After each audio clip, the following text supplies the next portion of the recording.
the Artsy Sister, and today I wanted to talk to you about 10 movies that last more than 2 hours. One of the ones I mentioned almost makes it to 4, but don't feel like a slog. That even though they last like an eternity or two, there's always something happening, so you don't feel the time. The first one I wanted to mention is RRR. Like I remember, the first time I saw it was like on Netflix, and then my brother and I were like, "Wow, this is such a fun movie," and then we started like sharing it on Reddit to make it a thing.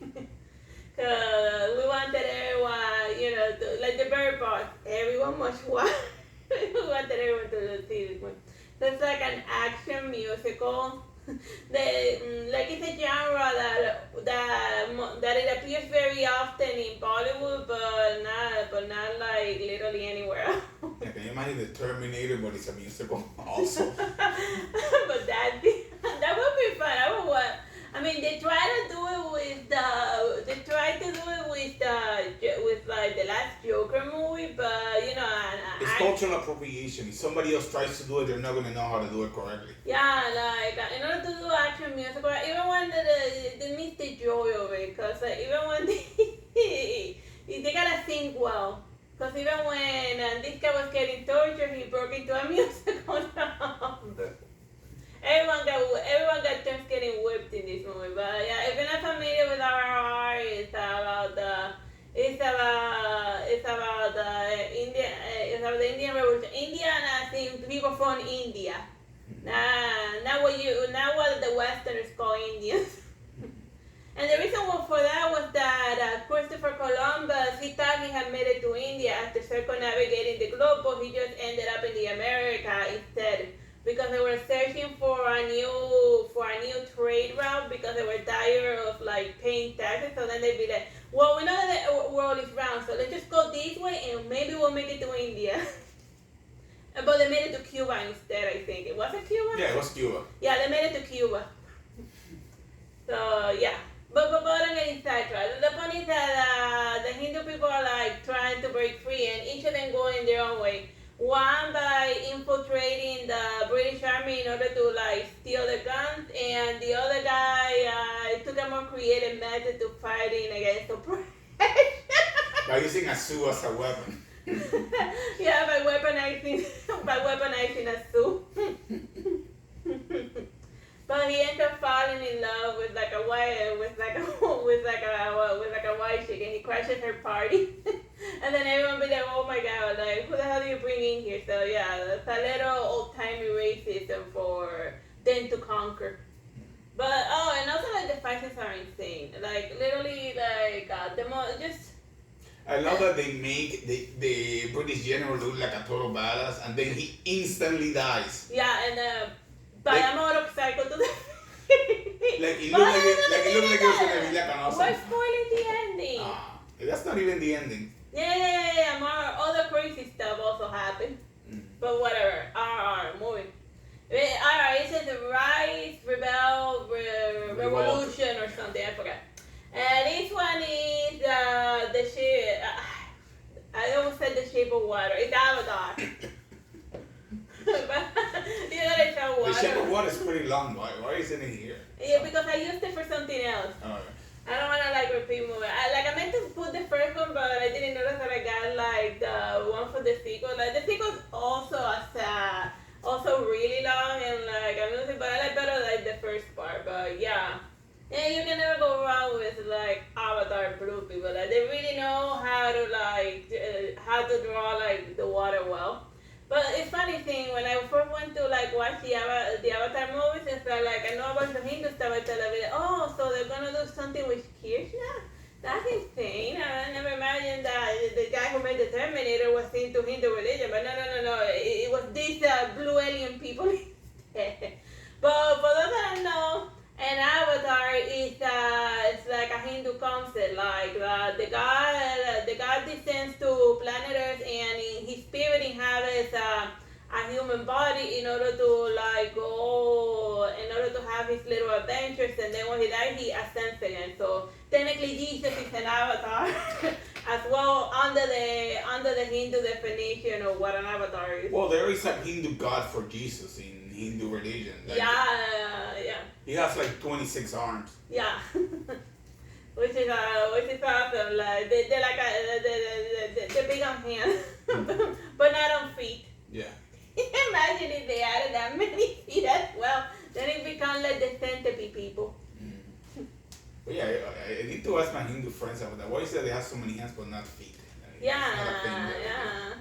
Well, the hands are supposed to represent each of the powers of the god himself. So the more hands they have, the more powers they have. So yeah, that's why you have gods like Ganesh that only do a few things. They have like 4 hands, but then you have Shiva who has like a million of them because he does literally everything. Shiva just why does he do all of the above? Check mark everything. Which is interesting because Shiva didn't start out that powerful. He sort of grew into power. And Krishna as well, the way like 4,000 years ago it was the god Indra, but what does this have to do with this Cameron's Avatar movie? Absolutely nothing. Moving along. A lot of cultural appropriations on this list. This is the second one. Yeah, I know. This one's Pocahontas in space, and the other one is. Yeah, but they can get away with doing Pocahontas in space because that's a thing with aliens. You can do whatever the hell you want with it because they're imaginary creatures and they're blue. So people can say, oh, like you're being culturally appropriate. No, I created my own culture using elements from your culture. Moving along. This one is another Hindu movie. Bahubali is awesome. Like, oh yeah, a lot of crazy things happen in Bahubali. Just right on the poster, like the Westerner, she escapes with the prince who was named after his father, and then then she ends up drowning, but like her corpse ends up keeping the baby above water until somebody comes and rescue him, and then she finishes croaking. So yeah. That's like the most epic Moses story ever. So yeah, that's like one step crazy. So yeah, Bahubali is like the Moses kinda. And they both have similar kill counts because he throws a giant bed sheet at people and then he sets it on fire and then he burns an entire army. So both Moses and Bahubali have similar kill counts because a lot of people forget. I mean, you gotta remember that Moses, all of the firstborn of Egypt, that's like the first major death count that he does, and then he drowns the entire Pharaoh's army.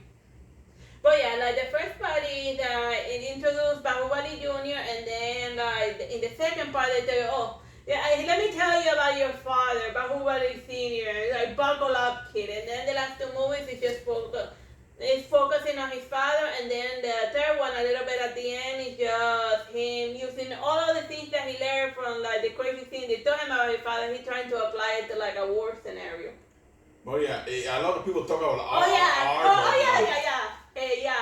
And what he learned was that using coconut trees as human catapults. He just catapults of people holding onto shields to like get across the wall. They didn't have these weapons, they used these coconuts. It sounds like something that the Monty Python people would do, but no.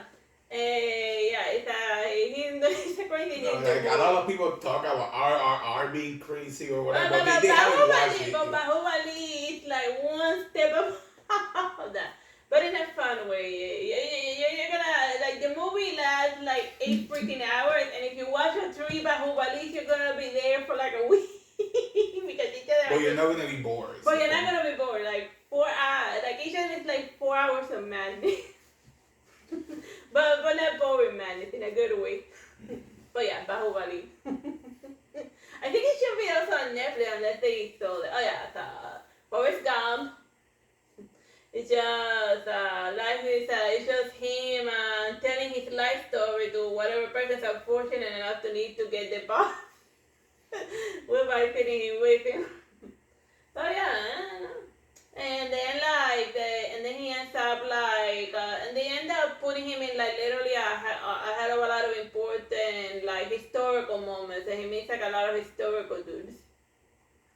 And it's also about how And it's also about how terrible the American people are to people that they consider mentally inferior. But then again, it's not just people be jerks to people that they perceive as vulnerable. But yeah, Sheila B. And it has like a few depressing moments, especially how considering how he ends up marrying his girlfriend. Like even Family Guy poked fun at that. I find a quick question. Which one came first, Forrest Gump or Final Fantasy VIII? I don't know why Because of the feather scene in Final Fantasy VIII. Oh yeah, like the weird time traveling feather, which is River in Final Fantasy. I think yeah, but Forrest Gump is based on an older book that was the same thing, but then they just modernized it a little by moving him more forward in time. So that way, when he was in the present day, he was in the present day in the modern time. Well, yeah, there's like a weird feather. Feather scene with the feather flying around just like in Forrest Gump in Final Fantasy VIII. Yeah, so and it's like right at the presentation, so. And also Gravity for some reason. Yeah. Well, but Gravity we know 100% that they copied a scene from Final Fantasy VIII shot by shot. That we would put it side by side on a show a few years ago. Yeah, but yeah, they definitely copied that in Gravity. But yeah, but then again, that's cultural appropriation in a nutshell. It copies things from like foreign movies or video games, hoping that nobody notices, but we notice. Anyone who played Final Fantasy VIII noticed the shot by shot from. Yeah, it's like right at the presentation, like the both of them like have stupid feather problem. And I think even Squad's personality is a little Forrest Gumpy. Oh no, Squad is just an edgelord. He literally went to Hot Topic and never left. Yeah, moving along. He went to Hot Topic and never left. Oh yeah, King Kong. The 2005 version. Like when you say the movie King Kong, you gotta wonder which of the many. It's like it seems like mandatory that every like 5 to 10 years they gotta like bring out a new King Kong. And it's gotta be bigger than the previous King Kong. Yeah, like they keep making him bigger and bigger, and now he's like big enough to like go fight Godzilla. But then again, even earlier he already had a Godzilla versus King Kong movie, and I better the rubber ones where he's like grabbing a tree and shoving it in the mouth of like the rubber Godzilla's face. They should have done that in the new movie, like just grab a huge tree and shove it in Godzilla's mouth to make a reference to that. Yeah. Maybe King Kong can give him the finger like he did in that movie also. So yeah, this one is. But yeah, like you seen like this one's also, and it has like a little bit of Jurassic part in it because it's like making reference to the first part where like they also had like stop motion dinosaurs, but I think everything here is like CGI. I hope so. Yeah. I hope there's no practical effects in this one. Yeah, well, I guess the only practical thing are the humans. I mean, they still have, since 2005, they went at the point where they could, like, replace humans with CGI dummies. Mm-hmm. Well, if they try, they look like the Matrix Reader, where it looks like a police. Or Final Fantasy Spirit Away. Spirit Within. Oh, yeah. Spirit Away. It could have fused both. I mean, the joke with Final Fantasy is that there's always a new one right around the corner, so it's never quite fine and fine. So yeah, if you're not familiar with King Kong, like the chick in the Great Depression agrees to go on a terrible cruise ship in order to like go film a movie in Death Skull Island, and then King Kong things happen, and he falls in love with the blonde chick. Yeah, instead of like eating her as he did all of the other chicks, he's nice to her, cause yeah, men like them blonde. As shown by Marilyn Monroe. Or maybe she wasn't like screaming at him all the time, or just slightly dance to amuse herself, but I'll murder you later, just dance a little. And then, yeah, King Kong. Pulp Fiction, like it's all a movie, but most of the time it's just a bunch of like, it's like 3 little or 4 or 5 little movies stitched together into like a 2, is this movie 3 hours or 2 hours? Or 2.5, yeah. 2.5. Yeah. Doesn't matter, you wanted to put Pulp Fiction, you need to explain. Yeah, so yeah, Pulp Fiction, yeah. Various little stories and, you know. And they put her like straight in the foreground because she makes that. Oh, and you see like the movie poster, it resembles like an old type of book because they're making reference to a type of book that used to be in circulation that was like a very cheap book that had like a bunch of like crude and violent stories. And it was usually like only 99 cents, so then it's like Pulp Fiction, yeah? Referencing a book, referencing a type of book that, you know. And it's funny because now these days, like, most people be like, what the hell's a book? So, yeah. And Kindle, they were publishes both for 99 cents, so like, they're the new for Pulp Fiction. Well, maybe online now. Yeah. Yeah. Whatever. So you expect to see like all of the like crazy collages of Quentin Tarantino, like of all of the like I like a lot the one where the chick is like holding up a coffee diner and what was the name of that crazy chick? Yolanda, like relaxed Yolanda, and she's like a crazy hysterical like a type of robber person. But it's funny because like her boyfriend in a different movie ends up as a cop in Reservoir Dogs. So you get a sense that they say that a lot of the Quentin Tarantino movies are connected. You could almost say that after that failed robbery, he got his stuff together. So then he went from being a robber to being an undercover police officer to stop robbers. So and then he gets his ear cut off. Yeah. No, it's not him. You're confusing him. I'm talking about the guy that gets shot in You're gonna be okay. Yeah. That guy, yeah. It looks like him, I think. Yeah. Or am I getting my actors confused? A lot of folks there, like there's only one or two people that had like very recognizable faces. Uma Thurman, Denzel Washington? No, Samuel L. Jackson. Samuel L. Jackson, yeah. God. I got like all of those names mixed up in my head. I don't follow movies. Okay, moving on. Terminator. It's like if you put somebody a gun to their head and ask them to spell Schwarzenegger without they wouldn't be able to. In Cuba, we call him John, by the way. John. I don't know John. John. It'd be like John, and then why like in the Cuban translation of the Terminator, they call him Arno John, and then it'd be like, no, that's no way, that's John. Why? That was still John anyway. Like we read it, like that's too many letters to be John. Like like the guy didn't want to pronounce it, so I don't know the John. And then it was that we found out that his name wasn't Arnold John, but it was Schwarzenegger. Sure. Yeah, well, the second Terminator is like long. Robot comes from the future to like murder little boy, and then a different robot from the future comes to protect little boy. Hilarity ensues.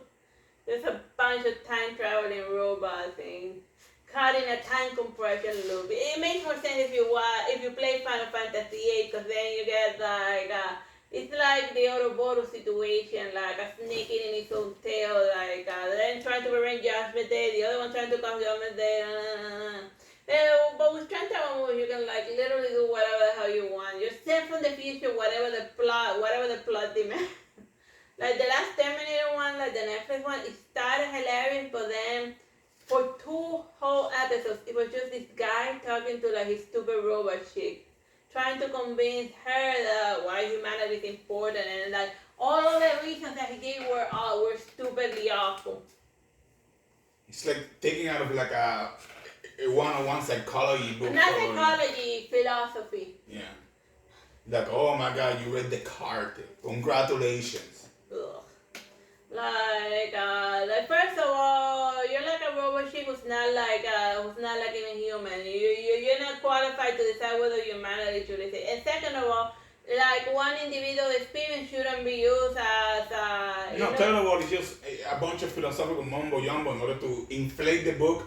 Inflate the show while at the same time not having to animate anything. Yeah, it only has like 2 fun actions. One at the beginning and one at the end that's occasionally broken out with random, terrible philosophizing. So I wouldn't even consider the last one good. Like, people don't watch the Terminator to watch the Terminator philosophizing with a hammer about the fate of humanity.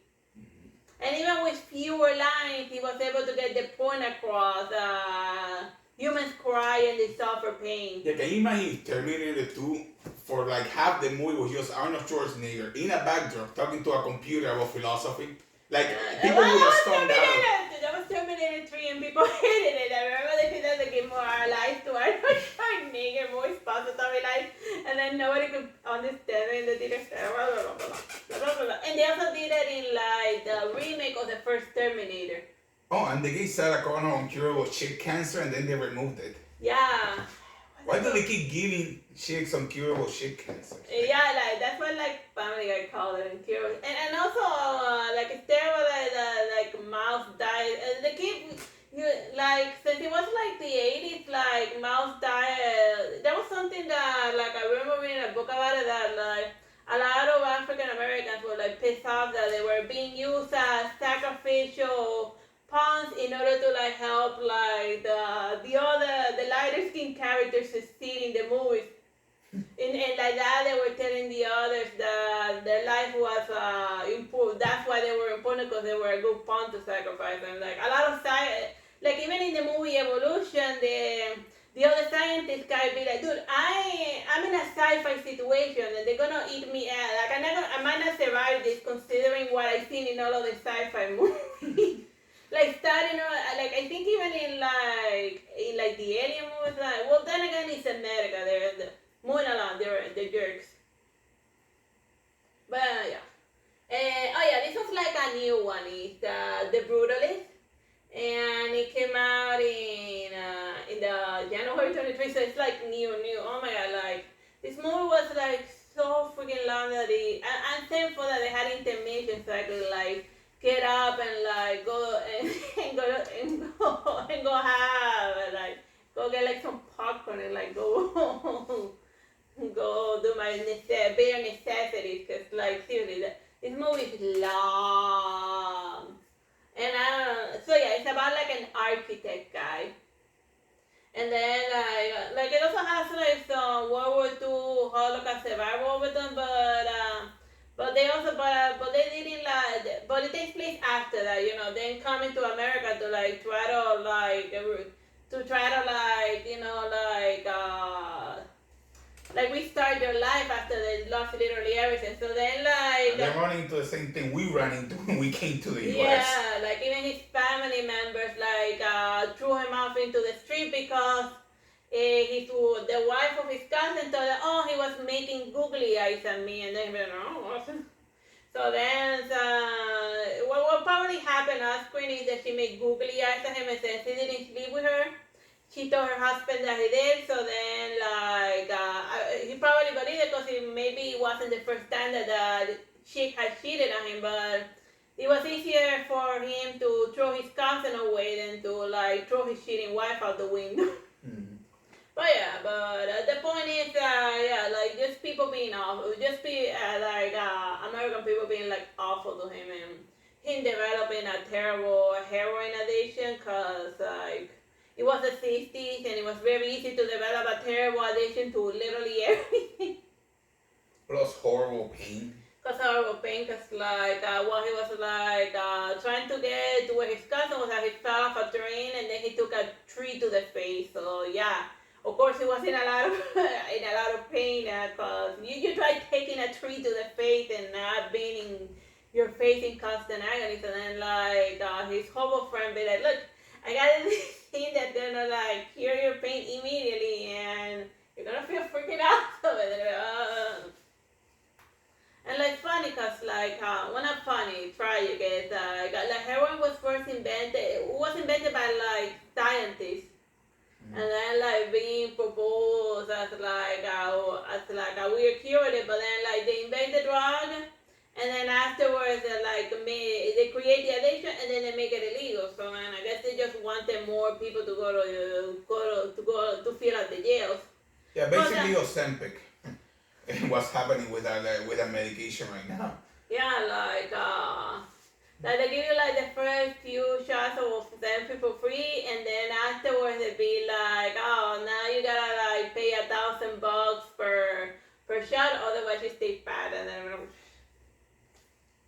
But yeah, but we're not gonna go into like sketchy pharmaceutical business that's been going on. It's a U.S. problem that's been going on since the first alchemist landed in like the New World and invented a cure for like the bubonic plague or whatever the hell was running around in like the New World in that time.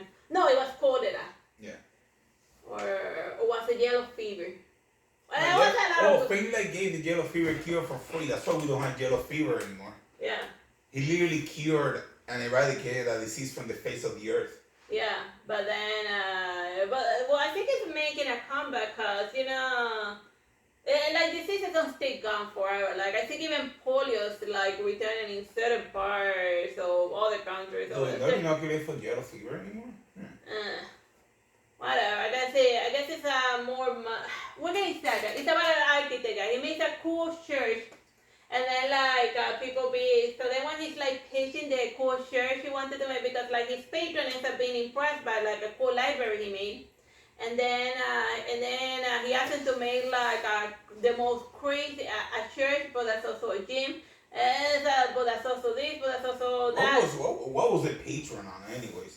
Yeah, because I think it maybe was cocaine, but it's not clearly stated. But somebody does that. I've seen a lot of hyper people, and then definitely know that it was probably cocaine. Yeah. You get a lot of crazy ideas running while on cocaine. I never been on cocaine, but I have seen hyper people that are totally flying, so I can recognize crazy idea type of crazy manic energy that some folks have when they're flying. Yeah. But yeah. But I like that even though he's like a drug addict, the main character, it's not like an awful human. It's not like an awful human being, because usually like whenever they pull a drug addiction in movie, they paint them as like the worst humans on the planet, but and also shame them for something that was out of their control, Like they don't know, like the people who usually do that, they don't know what it is to struggle with like an addiction. And so they always like demonize them, but nah. Like the sketchy people promise you sketchy things, and then you end up hooked for life, Mm-hmm. And what the hell is it's like just coming out straight out of a concentration camp, and then. Plus, he was trying to find a solution for his horrible pain. So that he could like work in order to send money to his wife that was stuck in another country, starving to death with a little girl. So yeah, he'd be like, I can't be not working. Because I got two people that depend. I got like my sister's daughter and my wife depending on me. So yeah. So of course he was gonna take anything, whatever painkiller was gonna give him the ability to like work in construction and stuff. So yeah, the brutal is very brutal. And yeah. And yeah, so it gives you like a good view of what you can expect in the immigrant experience. Yeah, everything, especially in Act 3 where we're not going to tell you what happened, but yeah, you can expect that in the U.S. In the U.S. Well, I don't know. Your boss will do that to you at some point. Yeah, regardless of whether you're a man or a woman. Yeah. Don't turn your back on them for a second. Yeah. Yeah. Like seriously. That's don't turn your back, don't lower your guard, cause like you don't know what's festering in that demon's mind. And just because a person. And there's a difference between somebody who's good and somebody who acts good in public, surrounded by a crowd of people. Because, those are actually the more dangerous, the ones that are constantly, like, trying to get people to perceive them as good. Because, like, if you roll around, you're going to see the skeletons that are hiding in their closet. Alright, Titanic. Like, there's a funny theory that, like, since these cameras have done, like, a bunch of time travel movies, they also think that this one might also be a time travel movie as well, with Leonardo DiCaprio and stuff. But yeah, it's the Titanic movie, the boat sinks, so you can expect a lot of drowning people. So yeah, spoiler alert, if you're expecting for the Titanic to live, it's not gonna happen. And some even speculated that those two, like, fooling around may have caused the Titanic to sink, because, like, the guy was supposed to be looking out for iceberg was watching them make, and they were like, oh my god, it doesn't happen that quickly, but if you like watching, like, people drown and stuff, this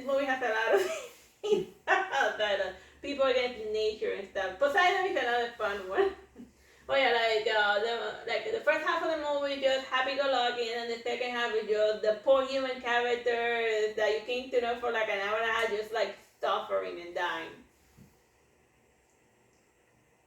This one is another Schwarzenegger movie. He does a lot of movies that last like 2 or 3 hours. I think even The Predator's long. Well, no. It was a decent 1 hour and a half, right? Yeah. I don't know why they make movies so long. Whatever.